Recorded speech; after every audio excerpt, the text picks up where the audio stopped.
चलिए, कल हमने सीखा था कि प्रतिस्थापन विधि से किसी भी दो चर वाले रैखिक समीकरण के युग्म के सवालों को कैसे हल करते हैं। आज के इस वीडियो में हम एक्सरसाइज 3.3 जो एनसीईआरटी किताब है उसका प्रश्नावली 3.3 का एक का सारा सवाल जो डाउट होगा आप बनाए होंगे, आप कोशिश किए होंगे। जो सवाल डाउट होगा वो आप हमसे पूछिएगा और जो सवाल आपको डाउट रहा हो वो आप कमेंट में लिख दीजिएगा, मैं उसको बताने का प्रयास करूंगा। ठीक है, तो प्रश्नावली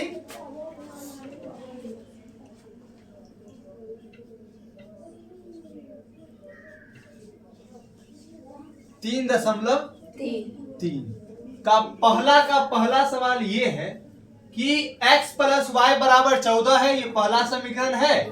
और x माइनस वाई बराबर 4 है, ये दूसरा समीकरण है। निम्न रैखिक समीकरण युग्म को प्रतिस्थापन विधि सब्स्टिट्यूशन मेथड से इन सवालों को सॉल्व करना है और देखना है कि क्या कहा जा रहा है। x और y का क्या निकालना है, मान निकालना है, x और y का वैल्यू निकालना है। चल लेते हैं सवाल पर और देख लेते हैं। देखिए, पहला समीकरण है x प्लस वाई बराबर 14 और x माइनस वाई बराबर 4, ये दूसरा समीकरण है। हमें इसे प्रतिस्थापन विधि से सॉल्व करना है। कौन से विधि सॉल्व करना है? प्रतिस्थापन विधि से सॉल्व करने के क्रम में हम सबसे पहले हमारा फर्स्ट स्टेप क्या होता है कि हम पहले समीकरण से चलते हैं। पहले समीकरण से चलने पर हम x या फिर y का एक मान निकालते हैं और x या y का जो मान आता है उसे दूसरे समीकरण में पुट करते हैं, दूसरे समीकरण में रखते हैं। वहां से x या फिर y का एग्जैक्ट वैल्यू आ जाता है और उस x या y के मान को समीकरण 3 में रखते हैं। तो वहां से यदि x का वैल्यू रखते हैं तो y का वैल्यू निकलता है और यदि y का वैल्यू रखते हैं तो x का वैल्यू निकलता है। देख लेते हैं सबसे पहले समीकरण फर्स्ट से। हाँ बुआ, आ रहे। x प्लस वाई बराबर क्या लिखा हुआ है? 14। यहां से यदि हम x का मान निकालने का प्रयास करें, इसलिए x बराबर y उधर चला जाएगा। 14 और माइनस का इसको समीकरण क्या मान लेंगे? यहाँ तक समझ में आया? ये बात समझ में आया? यस। दो समीकरण दिया हुआ था, हम पहला समीकरण से चले। पहला समीकरण था x प्लस वाई बराबर 14। x को यही रहने दिए और y जो था y किसमें था? प्लस में। प्लस वाला चीज गांव के इस पार, बराबर के इस पार, नदी के इस पार आएगा तो किसमें हो जाएगा? माइनस में। सीधी सी बात है कि समय बदलने के साथ इंसान भी बदल जाता है, जगह बदलने के साथ भी बदल जाता है। जो प्लस में वो किस में? माइनस में। अब क्या करेंगे? x के वैल्यू को समीकरण 2 में पुट करेंगे, x के मान को समीकरण 2 में रखेंगे, लिखेंगे x के मान को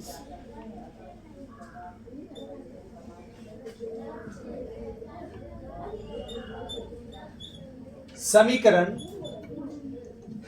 2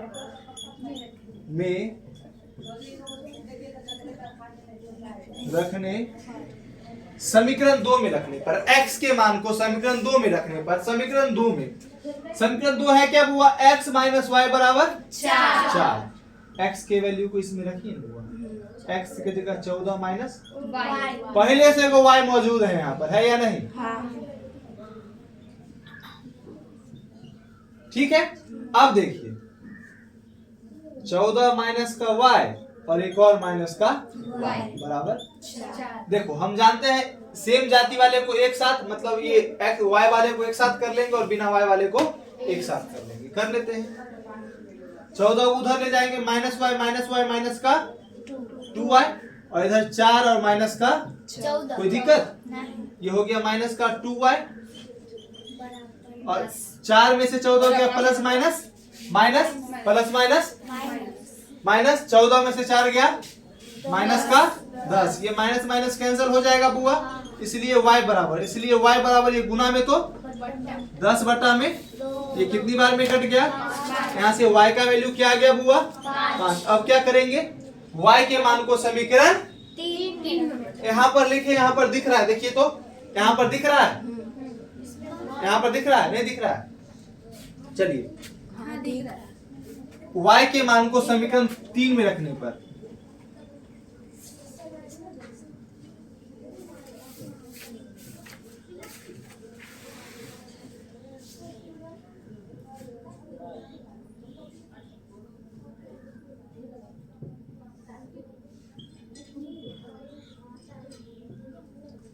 y के मान को समीकरण 3, y का मान क्या निकला है 5। इस 5 को कहाँ रखेंगे समीकरण 3। समीकरण 3 कहाँ है x बराबर 14 माइनस y का वैल्यू क्या आ चुका है 14 में से 5 घटाएंगे बुआ ये हमारा क्या हो गया। यदि आपको इसका जांच करना है जांच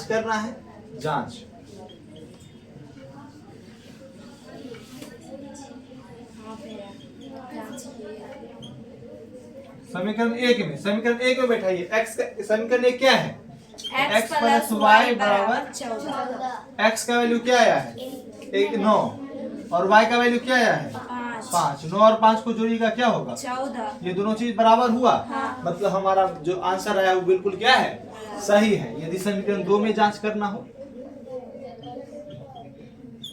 समीकरण 2 क्या है x माइनस वाई बराबर 4। x का वैल्यू क्या आया है 9 और y का वैल्यू क्या है 5। 9 में से 5 घटाएंगे फिर से सब बराबर आया मतलब हमारा जो आंसर आया है 9 और 4 वो बिल्कुल क्या है क्या ये सवाल आपको समझ में आया बहुत आसान सवाल नहीं था।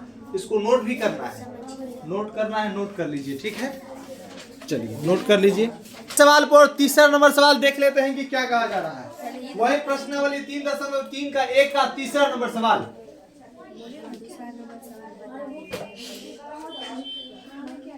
बहुत आसान सवाल है बोलिएगा एक बार सब लोग 3x माइनस वाई बराबर 3। कोई दिक्कत नहीं 9x माइनस 3y बराबर 9। ये सवाल किसी से नहीं बनेगा हमसे भी नहीं। क्यों जानते हो क्योंकि ये सवाल बनेगा ही नहीं। अबे काट रहा है सब कुछ क्योंकि ये सवाल बनेगा ही नहीं। अभी देखो अरे देखो हल कब निकलता है जब अद्वितीय हल एक हल होता तब ना जब a1 बटा a2 बराबर ना हो b1 बटा b2 के। अच्छा बताइए इसमें a1 क्या है 3 b1 क्या है माइनस 1 c1 क्या है 3 माइनस 3 इधर आएगा तो माइनस 3 हो जाएगा। a2 क्या है 9 b2 क्या है माइनस 3 c2 और c2 क्या है माइनस 9 माइनस 9 इधर आएगा तो माइनस 2। अब a1 बटा a2 निकालने का प्रयास करो तो हाँ 1/3 तीनों तो मिलिए गया भाई राइट गया b1 बटा b2 निकालने का प्रयास करो माइनस माइनस कट जाएगा बचेगा 1/3। ये भी क्या बचा 1/3 और c1 वो भी बटा c2 निकालने का प्रयास करो ये भी वही आएगा माइनस माइनस कट गया 3 ये भी क्या आ गया 1/3 तो ये तीनों चीज बराबर आ गई। यस भाई a1 बटा a2 बराबर b1 बटा b2 बराबर c1 बटा c2 ऐसा स्थिति पर क्या होता है संपाती संपाती होता है। अनंत क्या अनंत हल तुम निकाल सकते हो नहीं नहीं निकाल सकते इसलिए सवाल सॉल्व नहीं होगा। सवाल यहीं पे आके रुक जाएगा लिख देंगे इसका अनंत हल होगा इसका अनंत। यदि इसको बनाने का प्रयास करो तो हम बताए थे कि क्या होगा 0 बराबर 0 आ जाएगा। प्रयास करें आ गया 0 बराबर 0 आ जाएगा। कैसे आएगा देख लेते हैं सवाल। समीकरण 1 से चलते हैं।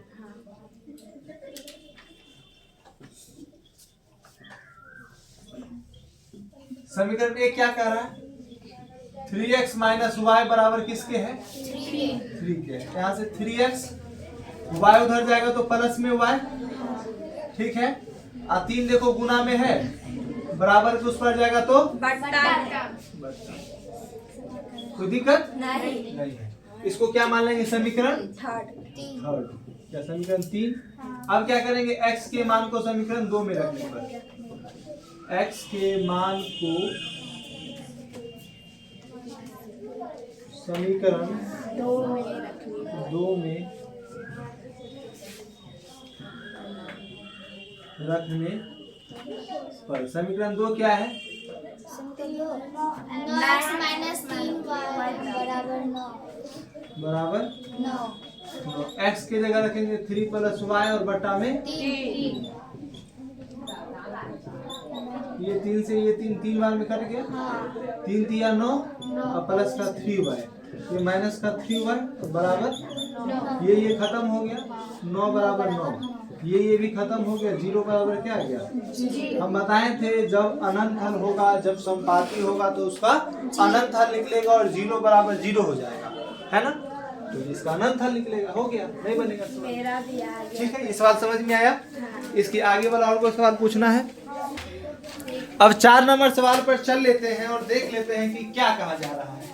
4 नंबर सवाल की यदि हम बात करें तो 4 नंबर सवाल क्या कह रहा है कि 0.2x बोलिएगा सब लोग, प्लस 0.3y 0.3y बराबर 1.3 बराबर 1.3 और अगले समीकरण है 0.4x 4x plus 0.5y 0.5y बराबर 2.3 बराबर 2.3। 3 ये मान लेंगे समीकरण 1 और ये मान लेंगे समीकरण 2। 2 कोई दिक्कत है? नहीं। और आगे सॉल्व करेंगे।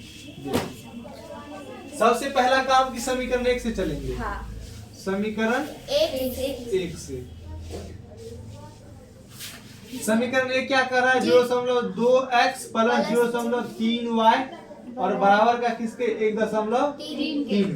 यहाँ से हम x का वैल्यू निकालेंगे, निकालते हैं। 0.3y बराबर को उस पर जाएगा तो 1.3 और माइनस का 0.3y, कोई दिक्कत। इसलिए x बराबर 1.3 और माइनस का 0.3y और बटा में 0.2 0.2। कोई दिक्कत है? नहीं। लिखेंगे, इसको मान लेंगे समीकरण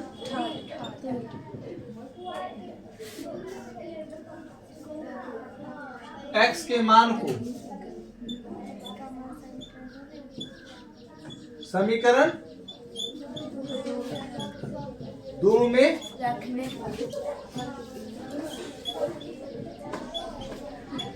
समीकरण 2 में रखने पर समीकरण 2 है 0.4x प्लस का 0.5y बराबर का 2.3 रखते हैं। 0.4x की जगह क्या रख देंगे 1.3 और माइनस का 0.3y और नीचे का 0.2 प्लस का 0.5y और बराबर 2.3। ये बात समझ में आया? कुछ किए हम अभी तक नहीं। समीकरण 1 से चले। समीकरण 1 था 0.2x प्लस 0.3y बराबर का 1.3। 0.3y को बराबर के उस पार ले गए, प्लस में था तो किस में चला गया, और 0.2 गुना में था तो भाग में ले गए। यहाँ से x का वैल्यू निकल गया 1.3 माइनस 0.3y बटा का 0.2, ये हो गया समीकरण 3। और अब इस x के मान को समीकरण 2 में रखने पर, x के वैल्यू को समीकरण 2 में रखने पर x का मान आया 1.3 माइनस 0.3y बटा में 0.2। अब देखिए समीकरण 2 क्या था, 0.4x प्लस 0.5y बराबर 2.3। 0.4x प्लस 0.5y बराबर 2.3। x के जगह 1.3 माइनस 0.3y बटा में 0.2। x के लिए इसका मान बैठा दिए और प्लस का 0.5y और बराबर किसके 2.3 के। ठीक है, गुना करते जानते हो ये 2 बार में कट जाएगा। कितनी बार में? 2 बार में। 2 बार में कट क्या होगा, 13 दूनी 26 और द्वितीया 6y प्लस 0.5y और बराबर का 2.3। कोई दिक्कत नहीं। अब देखो ये प्लस माइनस होगा, 0.6 को बराबर को उस पर ले जाया जाए, ले जाते हैं। अच्छा देखो 0.6 बड़ा है, 0.5 बड़ा है, 0.6 माइनस में 6 में से 5 गया 1, तो माइनस 0.1 y बराबर किसके हो जाएगा 2.3 और माइनस का 2.3 और माइनस का 2.6।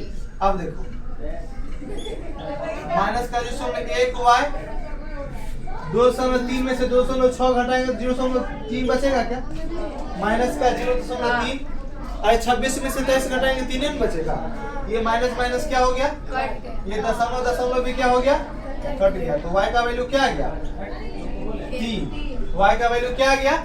अब देखिए y के मान को समीकरण y के मान को समीकरण 3 में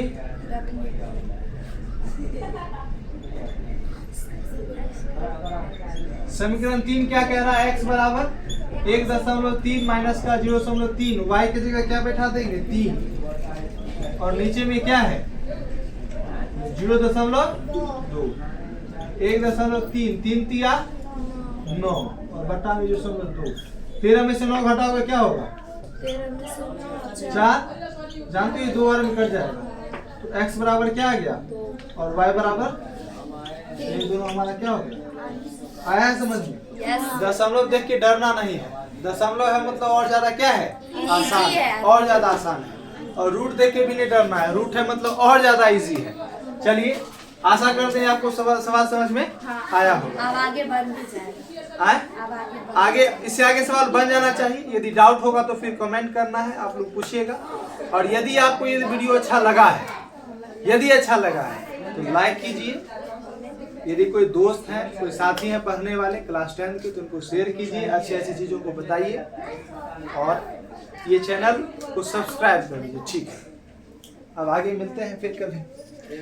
आज